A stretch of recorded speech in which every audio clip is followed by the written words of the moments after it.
पाठक बातमीपत्रात स्वागत। वेगवेगळ्या क्षेत्रातल्या टॉप 9 घडामोडी बघणार आहोत। सुरुवातीला टॉप 9 राजकीय बातम्या।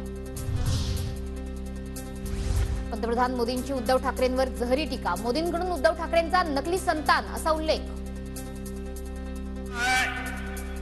कि पश्चिमी भारत के लोग अरब के लोगों जैसे दिखते हैं। मैं जरा बाला साहब ठाकरे के नकली शिवसेना के जो उनके संतान बेअकली माणसा मला नकली म्हणतो। उद्धव ठाकरे मोदींवर संतापले। मोदींकडून बाळासाहेब आणि मासाहेबांचा अपमान। बाळासाहेबांचा अपमान सहन करणार नाही, ठाकरेंचा मोदींना इशारा। मोदी कि बाला साहेबांच्या नकली संतान को मैं पूछ रहा हूं, मैं नकली? अरे बेअकली माणूस आहे। बाळासाहेब आणि मासाहेबांबद्दलचं मोदींचं वक्तव्य दळभद्री। ठाकरेंना नकली संतान म्हणणं म्हणजे बाळासाहेबांचा महाराष्ट्राचा अपमान। ठाकरेंना नकली संतान म्हणणारे औरंगजेबाचे संतान। राऊतांचा मोदींवर हल्लाबोल।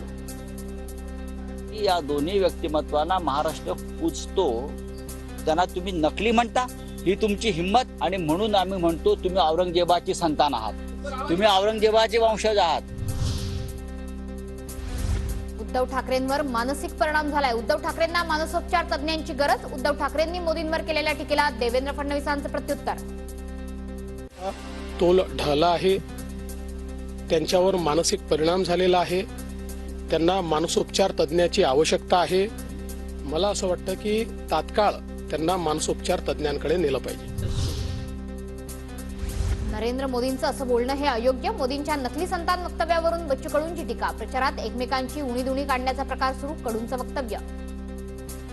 पक्षापर्यंत मान्यता ठीक आहे, पण नकली संतांपर्यंत मोदी साहेबांना असं बोलावं मला वाटत नाही ते बोलले असेल म्हणून।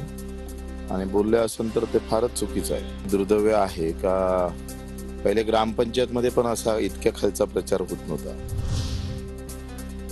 चुकीच्या प्रकरणात मला गोवलं, जड अंतःकरणानंच मी पक्ष बदलला। जेल किंवा पक्ष बदलणं हे दोनच मार्ग माझ्याकडे होते। रवींद्र वायकरांचे एका वृत्तपत्राला दिलेल्या मुलाखतीत वक्तव्य।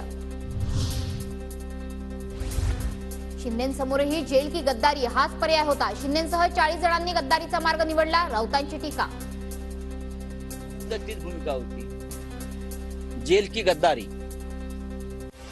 त्यांनी जेलच्या ऐवजी गद्दारी म्हणजे पक्षांतर।